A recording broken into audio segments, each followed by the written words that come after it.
Buenos días, hermanos, Dios les bendiga. Gracias a Dios porque hoy nos permite estar reunidos.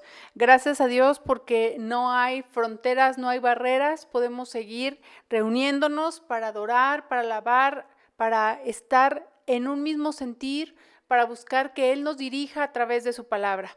Así que vamos a orar para iniciar este tiempo de predicación. Le invito a que cierre sus ojos allí en su hogar. Señor, te damos gracias porque nos permites tener tu palabra. Gracias porque en ella encontramos dirección, encontramos confrontación, exhortación y consolación, Señor. Te ruego que prepares nuestro corazón el día de hoy para que podamos recibir lo que tienes para nosotros. Te ruego, Señor, que permitas que mis bocas sea un instrumento y que el corazón de mis hermanos, Señor, esté preparado para que podamos, Señor, crecer en ella, en tu palabra. Te ruego, Dios, que permitas que podamos ser hacedores de tu palabra y no tan solamente oidores. Por Cristo Jesús. Amén. Estamos frente al primer día de asueto del año 2021. Este 1 de febrero está marcado como un descanso obligatorio. ¿Qué se celebra este 5 de febrero? Te platico un poco. Primeramente, hay que decir que el 5 de febrero se celebra el Día de la Constitución Mexicana que se promulgó en 1917. Fue don Venustiano Carranza el gran impulsor de la Constitución Política de los Estados Unidos Mexicanos, la Carta Magna, que nos rige hasta nuestros días.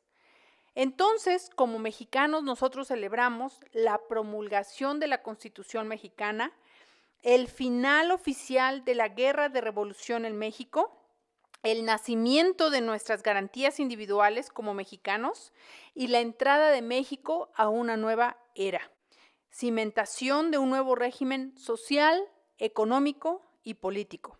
Ahora, como buen mexicano, ya sabemos que se celebra el 5 de febrero, ya que esta promulgación festejamos y recordamos nuestros derechos y obligaciones como ciudadanos.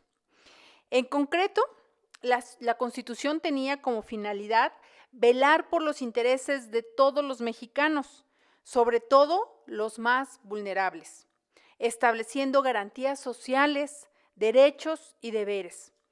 Mire, algunos artículos relevantes se los voy a compartir. El artículo número 1, todo individuo gozará de las garantías que otorga la misma Constitución. El artículo 2 dice que está prohibida la esclavitud en los Estados Unidos mexicanos. El cuarto, que el varón y la mujer son iguales ante la ley. El 17, que ninguna persona podrá hacer justicia por sí misma. Todo hombre es libre para profesar la creencia religiosa que más le agrade. Es el artículo 24. Entonces, será prudente, hermanos, que nosotros recordemos en qué parte de la Biblia está publicada esa constitución del reino de los cielos. Y hemos estado nosotros en el tiempo con Dios en nuestro devocional diario, justamente estudiando estos capítulos que podríamos decir definen esa constitución, ya no de los Estados Unidos mexicanos, sino esa constitución del reino de los cielos. Mateo 5, 6 y 7 lo definen, así como su pasaje paralelo que se encuentra en Lucas 6. Es denominado el Sermón del Monte porque Jesús lo pronunció en una colina cerca de Capernaum. De hecho, si usted me acompaña, Mateo 5:1 dice, viendo la multitud, subió al monte y sentándose vinieron a él sus discípulos. El versículo último del capítulo 7 dice, y cuando terminó Jesús estas palabras, la gente se admiraba de su doctrina, porque les enseñaba como quien tiene autoridad y no como los escribas. Cuando descendió Jesús del monte, le seguía mucha gente. Entonces, Mateo 5, 6 y 7 es denominado el Sermón de Monte porque Jesús pronunció en una colina cercana a Capernaum este sermón. y probablemente se llevó varios días. Imagínense, hoy vamos a ver algunos versículos de este gran pasaje, pero Jesús seguramente le invirtió en este sermón muchos días, porque aquí Jesús proclamó esa constitución del reino de los cielos. Jesús también aclaró la actitud ante la ley. Recuerde que estamos iniciando después de 400 años de silencio. No hubo palabra de Dios, no hubo ningún profeta que se levantara hasta que llegó Juan el Bautista. Entonces, todo el pueblo judío tenía la ley, pero había dejado de escuchar esa palabra nueva de parte de Dios a través de los profetas. Pero llega Juan el Bautista y les empieza a decir: arrepentíos, porque el reino de los cielos ha llegado. Se estaba refiriendo a Jesús mismo. Y Jesús en ese momento estaba iniciando su ministerio en ese sermón del monte y les estaba leyendo, les estaba abriendo esa constitución.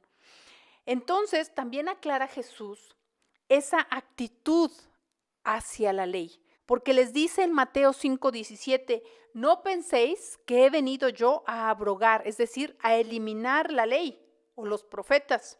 No he venido a eliminarla, es decir, a abrogarla, sino a cumplirla. Lo más importante del Sermón del Monte es que Dios estaba buscando la obediencia en un corazón fiel, en un corazón genuino. Aquí Jesús entonces revela cómo los ciudadanos del reino de Dios deben vivir a través de una justicia de este corazón. Y es necesario tenerla, esta justicia, en el corazón para ser parte de ese reino de los cielos. Entonces, Jesús aquí dio esa constitución del reino que él venía a traer. Para entrar al reino del Mesías requería que sus ciudadanos vivieran de esta manera. Tanto en el Nuevo como en el Antiguo Testamento, amar a Dios se define en caminar en obediencia a sus mandamientos. Lo voy a repetir. Amar a Dios se define en caminar en obediencia a sus mandamientos. Entonces Jesús les está recordando una vez más en este Sermón del Monte la relevancia de amar a Dios a través de obedecer sus mandamientos de una manera genuina, no en la obediencia de la vista para que alguien me vea, sino en la genuina intención de un corazón que quiere agradar a Dios. Y así nos lo dice Deuteronomio 13 y 14. Si obedeciereis cuidadosamente a mis mandamientos que yo prescribo hoy, amando a Jehová vuestro Dios y sirviéndole con todo vuestro corazón y con toda vuestra alma, y después de este mandamiento viene una consecuencia maravillosa. Versículo 14. Yo daré la lluvia de vuestra tierra a su tiempo, la temprana y la tardía, y recogerás tu grano, tu vino y tu aceite. Amar a Dios nos regresa entonces al primer mandamiento, nos lleva a ser ciudadanos del reino de Dios, nos lleva a reconocer a Jesús como nuestro Rey, como nuestro Señor. El Sermón del Monte inicia con las bienaventuranzas. Estas 8 bienaventuranzas no pueden tomar selectivamente, pues me gusta la primera y me gusta la segunda, la cuarta, no. Estas bienaventuranzas se cumplen en la totalidad. Uno no debe escoger lo que quiere y dejar el resto, sino que debe tomarse como un todo. Describen lo que debemos ser como seguidores de Cristo. En consecuencia de estas bienaventuranzas viene la analogía de la sal y la luz. Cualquiera entonces que busca vivir el estilo de vida del reino y busca estas 8 bienaventuranzas, tendrá el impacto de la sal y tendrá el impacto de la luz en todos aquellos que le rodean. Este es el efecto de lo que los hijos de Dios, de lo que los ciudadanos del reino deben lograr en lo individual y como cuerpo, como iglesia ante la sociedad.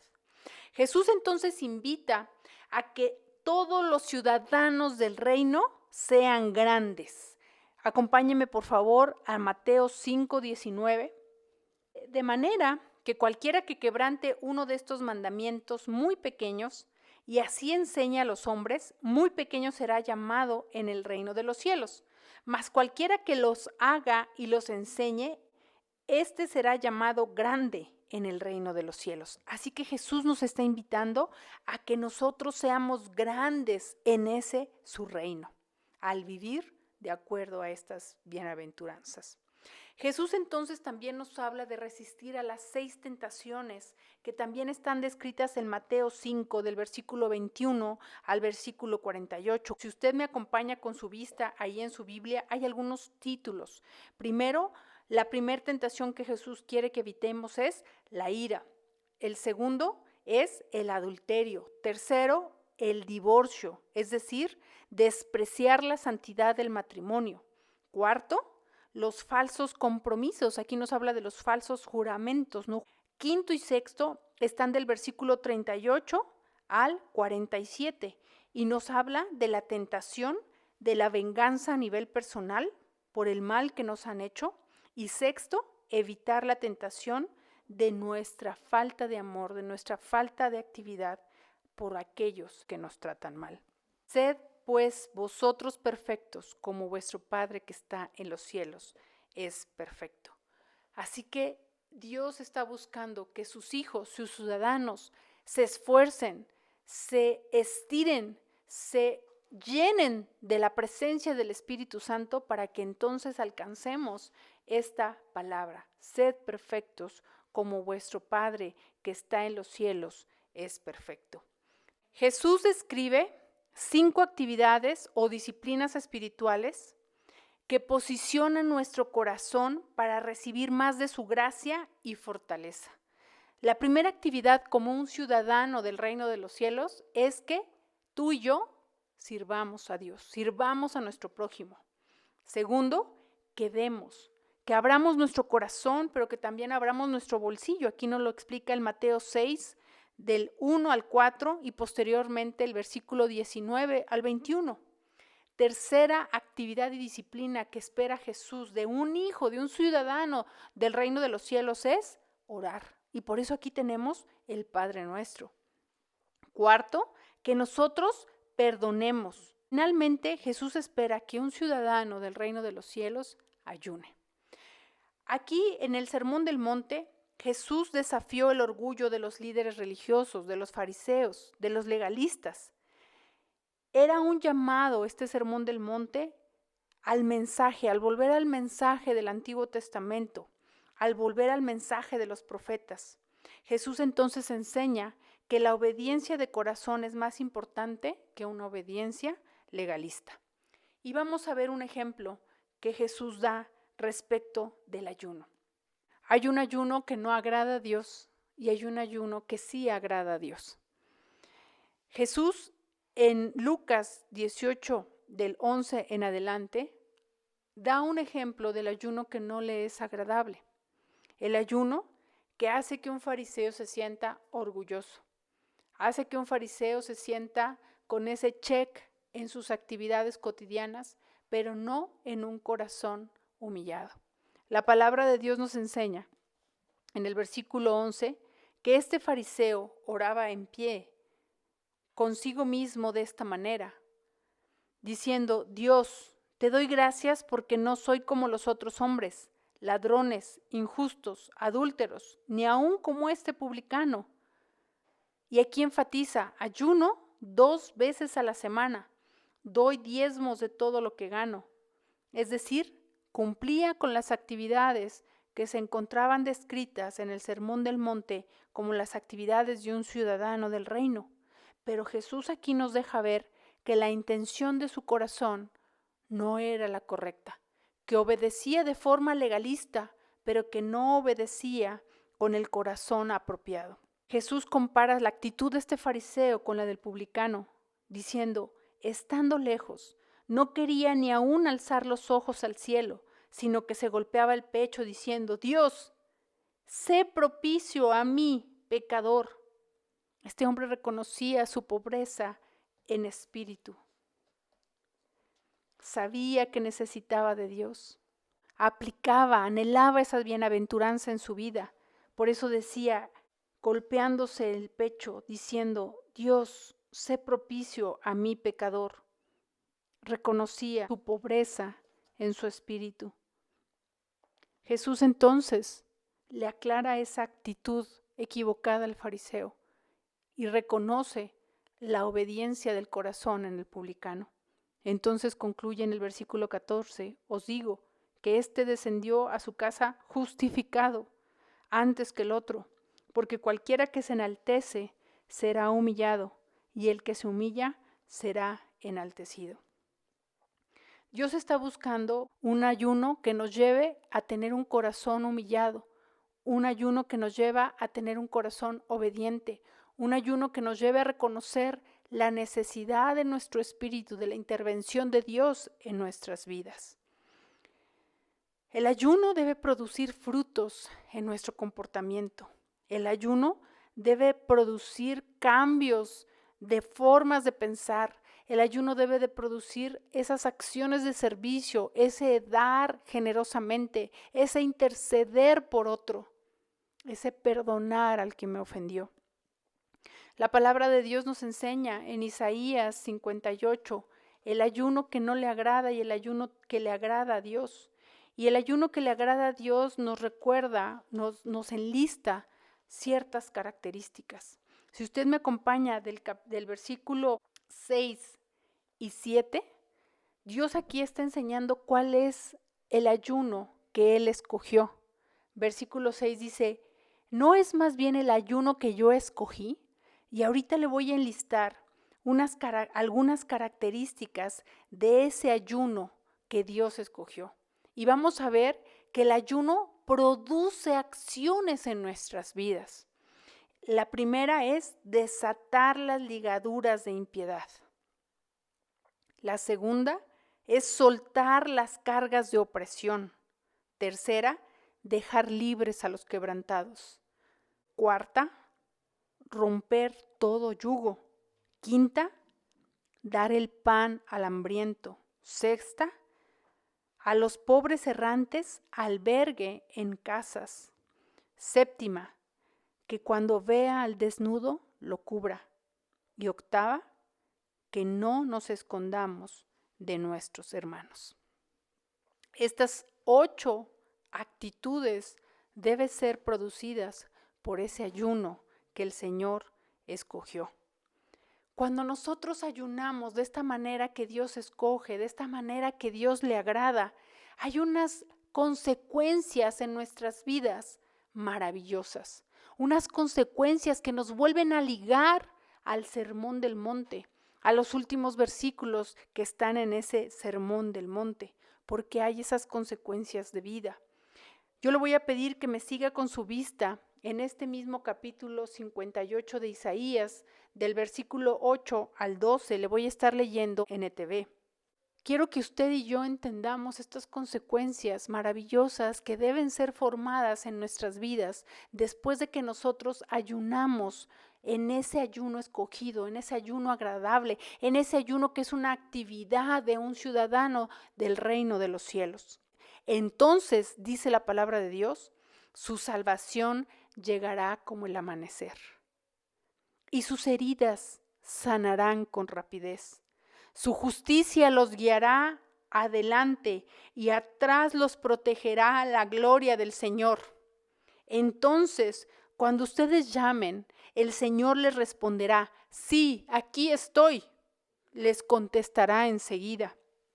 Una vez más vemos cómo el Señor está buscando este propósito del ayuno. Levanten el pesado yugo de la opresión, dejen de señalar con el dedo y de esparcir rumores maliciosos. Alimenten a los hambrientos y ayuden a los que están en apuros. Entonces vuelve una vez más a decir el Señor esa consecuencia maravillosa del ayuno que Él se agrada. Entonces su luz resplandecerá desde la oscuridad, y la oscuridad que los rodea será tan radiante como el mediodía. Versículo 11. El Señor los guiará continuamente, les dará agua cuando tengan sed, y restaurará sus fuerzas, y serán como un huerto bien regado, como un manantial que nunca se seca. ¿Qué bendiciones trae el ayunar? Qué hermoso es que el Señor te diga, tus fuerzas se restaurarán. Serás como un manantial. Él te guiará continuamente. Él te dará agua cuando tengas sed. Todas estas son consecuencias de un ayuno que agrada a Dios. Inclusive aquí Dios dice, y ustedes, algunos de ustedes, reconstruirán las ruinas desoladas de sus ciudades. Entonces serán conocidos como reconstructores de muros y restauradores de casas. Anhelamos, hermanos, anhelamos que nuestro ayuno sea el que Dios espera, que ese ayuno sea agradable a Dios, que ese ayuno traiga luz a nuestras vidas. Nosotros vemos a lo largo de la palabra de Dios que el ayuno fue una herramienta espiritual, una actividad de los ciudadanos del reino, del pueblo de Dios, que se daba cuando ellos se encontraban bajo amenaza, bajo aflicción, bajo esa opresión. Había alguien, había un grupo de personas que anhelaban que Dios interviniera en sus vidas y decían, proclamamos ayuno, hagamos ayuno. Tú recuerdas el caso de Josafat, que estaban sitiados y ¿qué hizo el rey? Proclamar ayuno. ¿Recuerdas el caso de Esther, que estaban amenazados de muertes? ¿Y qué hizo Esther? Proclamar ayuno. ¿Qué hizo Esdras? ¿Qué hizo Nehemías? ¿Qué hizo Daniel? ¿Qué hizo David? Cuando hay una gran amenaza, cuando hay una gran aflicción, el pueblo de Dios tiene que buscar en ayuno agradable a Dios una respuesta. Tiene que buscar de Dios una protección. Tiene que buscar en ese ayuno la respuesta que el Señor tiene para su pueblo. En todos ellos vemos cómo la intervención de Dios fue poderosa. Joel 2:12 nos dice, por eso pues ahora, dice Jehová, convertíos a mí con todo vuestro corazón, con ayuno y lloro y lamento. El Señor anhela que su pueblo actúe de acuerdo a un ciudadano del reino, que se voltee de un corazón obediente y con todo su corazón ayune, llore y clame a Él. ¿Cómo llevar esta enseñanza a la vida práctica? El ayuno, por definición, es abstenerse de comer o beber algún alimento. Nosotros hemos estado invitando a la iglesia que como familia participemos en un día a la semana en ese ayuno. Hacemos este rol para que cubramos todos los días de la semana. No buscamos exponernos y decir yo voy a ayunar como ese fariseo 2 veces a la semana. No queremos eso. Lo hacemos por cumplir ese rol para que toda la semana esté cubierta y que nosotros podamos decirle al Señor, queremos ayunar, queremos que tú intervengas en nuestras vidas, estamos siendo acechados por esta enfermedad, estamos siendo acechados por estas finanzas, estamos siendo acechados por las circunstancias de la maldad que se eleva en cada día de nuestras vidas, Señor, y te necesitamos. Así que el pueblo de Dios se voltea con un corazón convertido, arrepentido y ayuna. Por eso estamos llamando a un tiempo de ayuno. A un tiempo de ayuno que vamos a hacer como si fuera una cadena en la que yo inicio a las 12 del día del domingo y termino el día lunes a las 12 del día, porque hay una familia que a las 12 del día del lunes inicia y termina el martes, y luego la siguiente familia, de tal manera que hacemos esa cadena de ayuno, de oración, buscando la intervención de Dios en nuestras vidas. Por eso nos anotamos en la lista. No con ningún otro despropósito, porque lo que buscamos es tener un ayuno que agrade a Dios, que haga que la luz, que su salvación se muestre en nuestras vidas, que sea esa esa nube de nuestros pensamientos quitada, que sea ese temor erradicado, que venga esa respuesta como lo hizo con Josafat, con Esther, con Daniel, con todos ellos. Anhelamos también que nosotros tengamos esa respuesta en nuestras vidas. ¿Qué buscamos que produzca ese ayuno en nosotros? Que nosotros mismos demos alimento al que esté hambriento, que demos cobijo al que no lo tiene, que demos casa al que está sin ella. Al mismo tiempo, entonces, llamamos a que nosotros podamos desprendernos a través de esas despensas, de esos productos de la despensa, para que en el conjunto de la iglesia podamos entregar ese alimento para que quien lo necesita lo lleve a su casa. También hemos invitado como iglesia a tener un respaldo de oración, para que ese lamento, para que ese lloro, para que esa búsqueda se haga eco en cada uno de nosotros. Así que te invitamos, hermano. Quisiera yo terminar este tiempo de predicación con una acción. Te invitamos a que te unas en ayuno. Si no quieres ser visto en esa lista, tú decide hoy. Dios, yo voy a unirme en tiempo de ayuno. Yo voy a agarrar el día lunes, el martes, el que tú decidas. Que hoy tú hagas ese compromiso con Dios y que le digas, Señor, yo quiero un ayuno agradable. Yo quiero ese ayuno, Señor, que produce vida en mi vida, que produce que mis ojos miren la necesidad del hambriento y cubran al que está desprotegido. Decídelo y haz el compromiso con Dios el día de hoy. Gracias por estar con nosotros. Síguenos en las redes sociales. Si es la primera vez que nos visitas, contáctanos. Muchas gracias. Que Dios te bendiga.